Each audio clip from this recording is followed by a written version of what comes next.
After studying this module, you will understand the exact meaning of investment, learn about the factors affecting investment decisions of firms, understand the concept of desired capital stock, understand the accelerator principle, understand the Q theory of investment, know about credit rationing constraints faced by the firms. The previous module emphasized the importance of one of the most stable components of aggregate demand, which is consumption.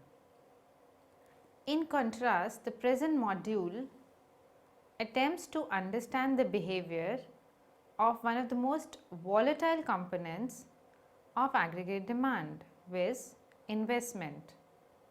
Investment is an extremely important economic variable as the future growth rate of aggregate output in an economy is positively associated with the quantity and quality of investment. You will learn about this relation between output and investment in later modules. Accordingly, GDP growth and pattern of business cycles depend on the level and type of investment. It also acts as an important link between the goods and asset market in the economy. A change in interest rates influence investment spending through the monetary transmission mechanism. In turn, this affects aggregate demand and several other important economic variables in the economy. For all these reasons, it is important to study the factors that affect investment, which is the subject matter of this module. Investment, definition and concepts. We have discussed the concept of investment earlier in detail in the module of national income accounts, simple Keynesian model as well as in the IS curve. Here, we briefly describe the term. Investment is essentially an addition to productive capacity of the economy. In national income accounts, investment comprises addition or accumulation of physical capital that includes expenditure incurred on new buildings and structures, business plans, machinery and changes in inventories. Expenditure on human capital may also be considered a part of investment expenditures, as it adds to the productive capacity of the economy. However, in practice, the expenditure on private education is considered a part of private consumption expenditure, while public expenditure on the education is a part of government expenditure. Similarly, investment that is made by government on infrastructure such as roads and highways are also not considered a part of investment expenditure, even though these enhance the productive capacity of the economy. You may note that investment as defined here does not include financial expenditures. Example, buying bonds or shares of a company, as may be generally referred to in common parlance. However, residential spending on housing is a part of total investment. You may also note the concept of net investment that is computed as the total or gross investment less depreciation. Only if net investment is positive, there is addition to the existing stock of capital or capital accumulation, and an increase in productive capacity takes place. The theory of investment that we discuss in this module is confined to investment by firms in plants and machinery or Other forms of business fixed investment. The theory of investment attempts to identify the factors that affect investment decisions. In this context, the relevant factors include interest rates, sales, or more specifically current sales, output, stock, market and future expectations. In earlier modules, investment was considered to be a function of interest rates. In fact, it is the real interest rate that is more relevant in determining investment. The real interest rate is computed as the nominal interest rate minus inflation. The role of this as well as other factors is discussed in detail in the next section. Factors affecting investment decisions of firms. Remember that the stock and flow concepts we discussed in the national income accounts.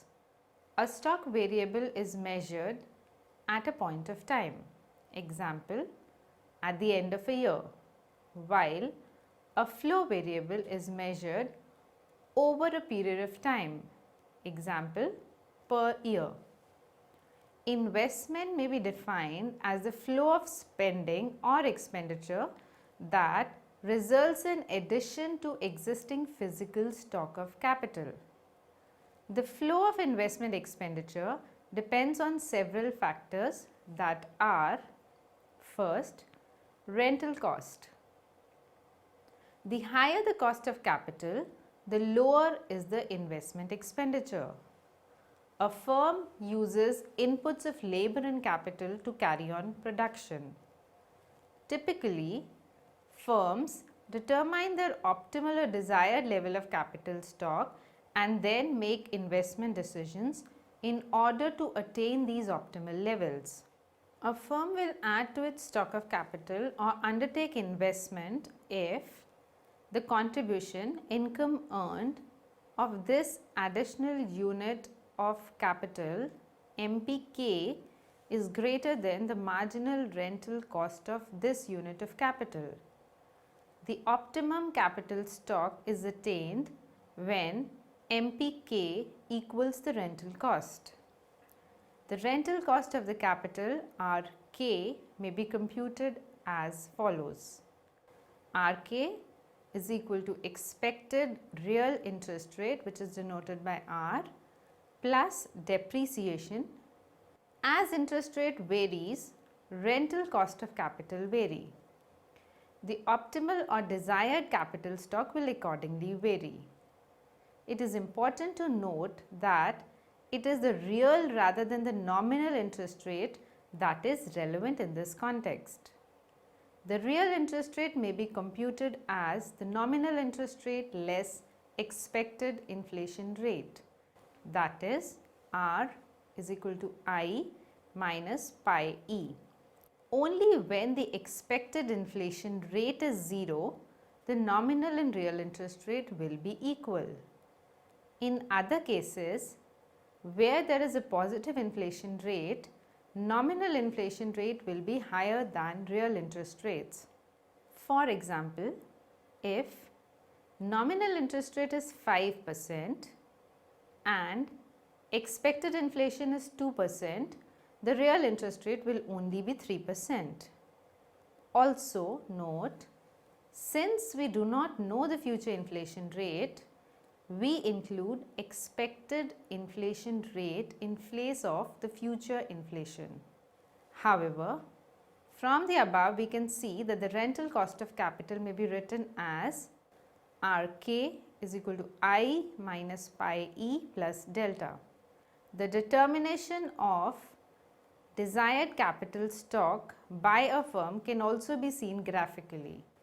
The marginal productive capital is downward sloping. As the cost of capital increases from R0K to R1K, the desired capital falls from K0D to K1D. Second, depreciation. Depreciation is the consumption or the loss in capital due to usage and normal wear and tear of machines, as well as technological obsolescence. Depreciation may also take place due to economic reasons such as fall in price of certain objects due to a shift in market demand away from these. The depreciation rate is also likely to vary according to the kind of capital under consideration. For instance, buildings and other structures have a lower rate of depreciation, while technical equipment such as automobiles, cars, computers have a much higher rate of depreciation. As depreciation increases, it becomes more costly to maintain the present level of capital. You can see from this relation, that is Rk is equal to I minus pi e plus delta, that this raises the rental cost of capital and would therefore reduce the level of desired capital stock and hence affect investment negatively. Third, level of output. The desired capital stock is positively related to the level of output, both current output and the future expected levels. However, it is more strongly related to the estimate of permanent output. Remember, we learnt in the previous module on consumption theory that consumption is more likely to be influenced by permanent income rather than the transitory income. Similarly, the level of investment is also more likely to depend on estimates of long run output or permanent output rather than just the level of current output.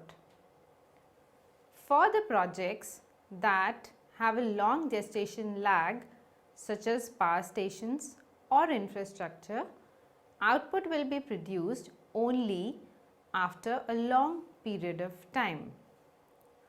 On the other hand, output by a software firm could appear in the market in a very short period of time, maybe a month or so. Therefore, both long run and short run output would affect investment, the nature of the impact being determined by the composition of aggregate investments. In case a large fraction of investment projects are long term in nature, the impact of permanent or long run output would be more important. Fourth, fiscal and monetary policies.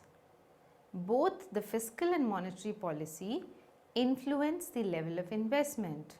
Several fiscal policy tools such as a tax on corporate earnings in the form of corporate income tax as well as benefits to firms in the form of investment tax subsidy affect the rental cost of capital and hence the desired level of capital stock. While the former increases the rental cost of capital and hence reduces the desired capital stock, the latter reduces the rental cost of capital, increasing the desired level of capital stock. The higher the desired level of capital stock, the higher is the investment expenditure. Thus, fiscal policy through corporate taxation and investment tax benefits affect the desired capital stock and hence the level of investment. Higher taxation or lower government expenditure results in lower interest rates.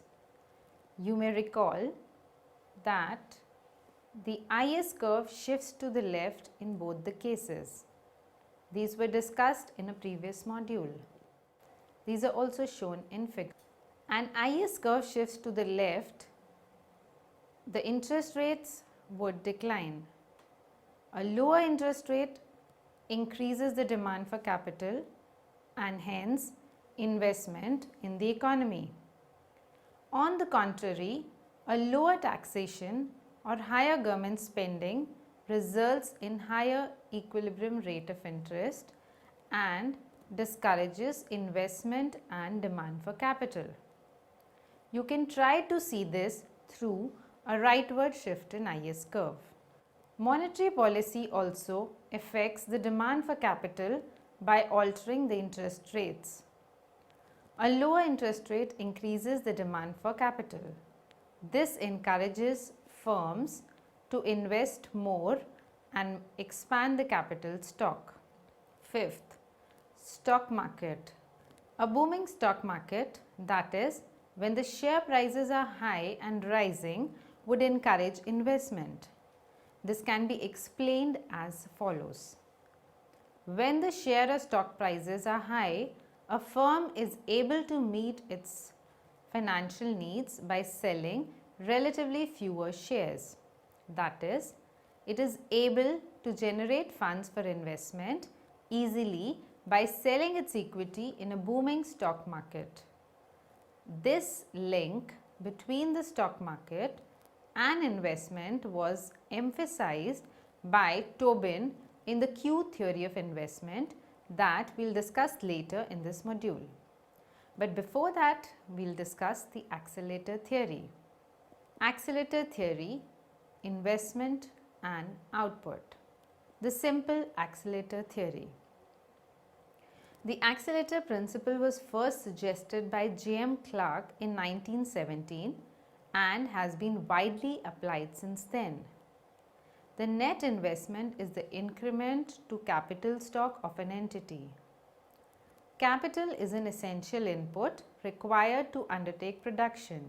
Hence, an important decision for each entity is to determine the optimal or the desired level of capital stock and to attain it. Logically, it can be seen that the desired level of capital stock depends upon planned output or sales. After the firm determines the desired level of capital stock, it can undertake additional investment to close the gap between desired and actual capital stock. Of course, there will be no investment if the actual capital stock exceeds the desired levels, and it will be zero if the two are exactly the same. The accelerator principle is based on the above reasoning. It explains a simple proportional relation between desired capital stock and the level of output at any time period t. That is, k dt is equal to alpha yt, where alpha is greater than 0. In equation 1, alpha is the desired capital output ratio. In the simplest model, the cost of adjustment and of closing the gap between the desired and actual capital stock are 0. Therefore, the gap cannot be closed immediately in a single period by stepping up investment. Further, it is also assumed that there is no depreciation of capital. This implies that the gross and net investment are equal. In such a case, the firm will invest an amount that is just sufficient to close the gap between the desired capital stock in period t and the actual capital stock in period t minus 1, that is, IT is equal to k dt minus k t minus 1. Thus, the gap between the actual and desired capital stock is closed in each period.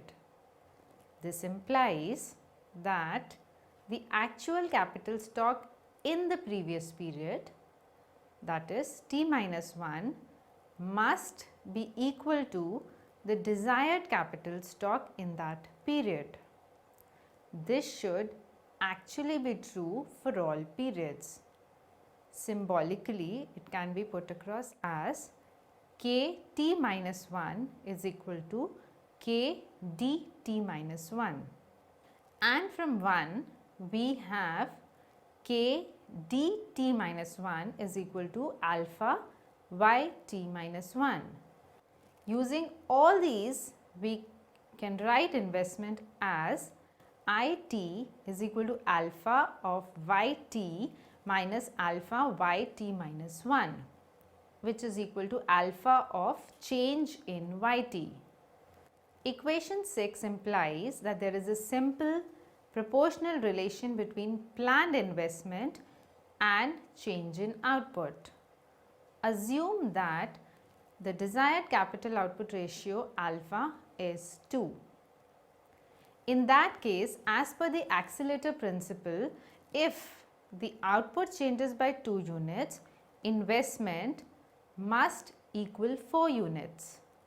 Stated simply, the accelerator principle asserts that investment in a period would depend on the growth of output.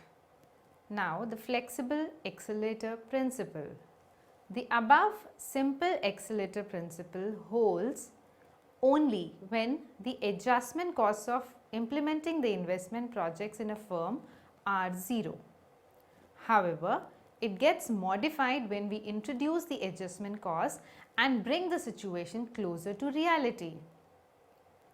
When the firm starts making new or additional investment, it may have to temporarily stop or impede the existing lines of production. When such adjustment costs are high, the firm may decide to undertake new or additional investments gradually in smaller steps over time. This is unlike the case when it was assumed that there are no additional costs associated with the adjustments, so that the gap between the desired and actual capital stock was closed in a single stage without any lags being involved. In the presence of adjustment cost, equation 2 may be written as it is equal to theta k dt minus kt minus 1, where theta is between 0 and 1. The investment equation 7 describes the incomplete, partial or lagged adjustment over time, where only a fraction theta of the gap between the actual and the desired capital stock is closed instantaneously in each period. Using 1, equation 7 can be rewritten as it is equal to theta brackets alpha yt minus kt minus 1 brackets close. Equation 7 describes the flexible accelerator model. This is closer to reality and hence gets wider support from empirical studies.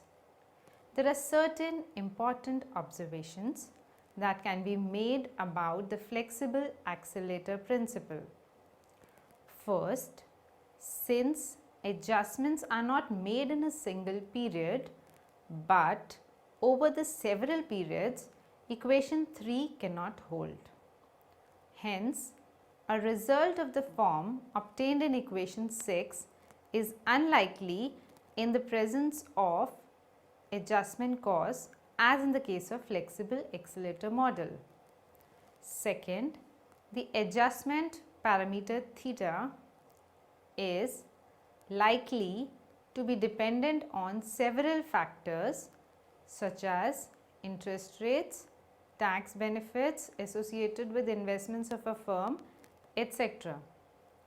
Hence, it may happen that a higher rate of interest may result in lower investment and hence lower the adjustment factor, other things remaining constant.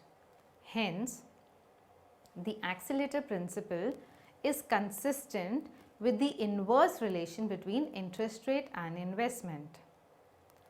Third, the accelerator principle applies to both the investment in fixed capital as well as the investment in the form of inventories. This has also been empirically tested in several studies. Tobins Q theory, stock market and investment. James Tobin based his theory of investment on Keynes' basic ideology, that is, it is not optimal to start a new enterprise at a cost which is higher than the one in which an existing one can be purchased. Accordingly, he came up with his theory of investment in 1969. Tobin's Q theory emphasizes the link between the stock prices and the investment in the physical capital. The theory asserts that investment would rise when the share market is booming and the share prices are high, and investment would fall when the stock market is down and the share prices are falling. The theory can be better understood using the concept of Q ratio.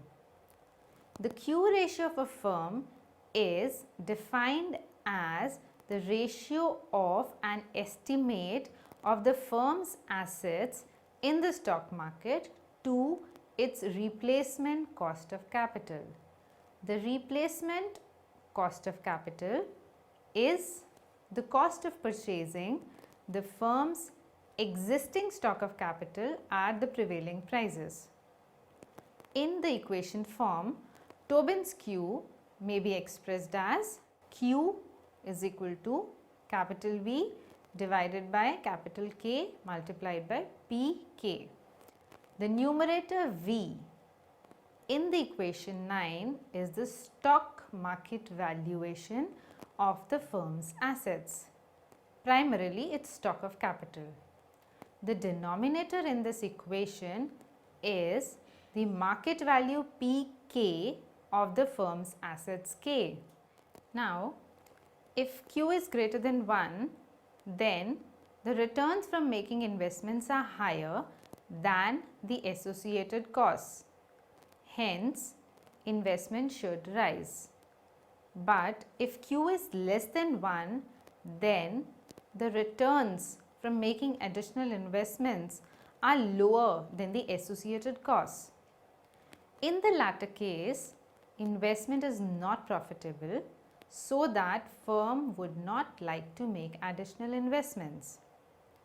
In an efficient stock market, stock prices should be able to accurately reflect the value of the firm's assets, implying a strong positive relationship between stock prices and investment in physical capital.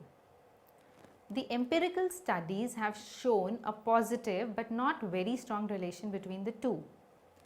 This could be because the stock prices reflect not just the value of firm's capital but also various other things such as firm's reputation. Both the theories discussed in this module, that is the accelerator, simple as well as the flexible, as well as the Tobin's Q theory, are based on the assumption that the capital markets are perfect. This is discussed further in the next section. Credit rationing. The theories of investment assume that the capital markets are perfect in the sense that capital is readily available to them to undertake investment at the going rate of interest.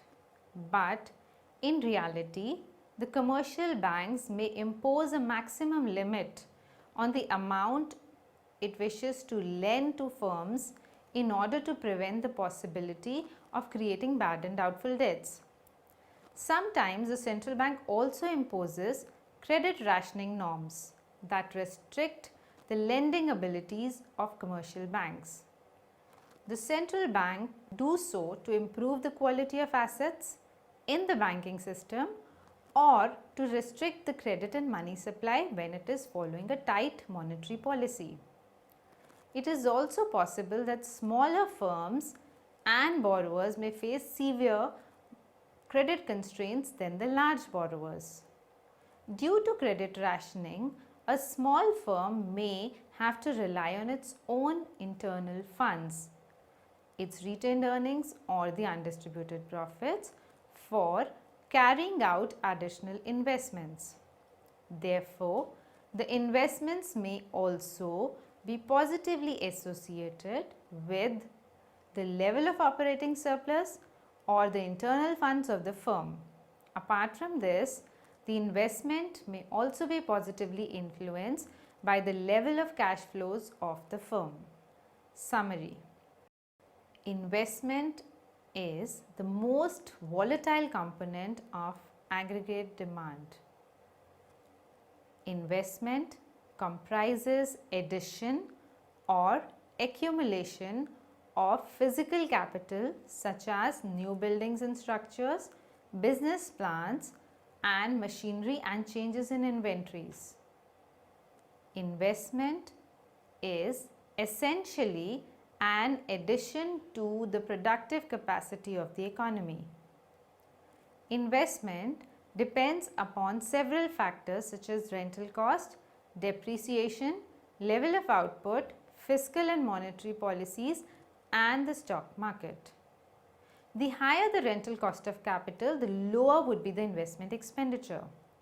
An increase in depreciation raises the rental cost of capital and reduces the investment spending. The level of investment is more likely to depend on an estimate of long run output level or permanent output rather than just current output. Both fiscal and monetary policy influence the level of investment. Investment is positively affected by a booming stock market. The simple accelerator principle posits that there is a proportional relation between planned investment and change in output. The flexible accelerator model allows for the existence of adjustment costs in the analysis. Tobins Q ratio is defined as the ratio of value of firm's assets in the stock market to its replacement cost of capital. Tobins Q theory asserts that investment would rise when the share market is booming and the share prices are high, and investment would fall when the stock market is down and the share prices are falling. The level of investment is likely to be higher the greater the internal funds and the cash flows of the firm.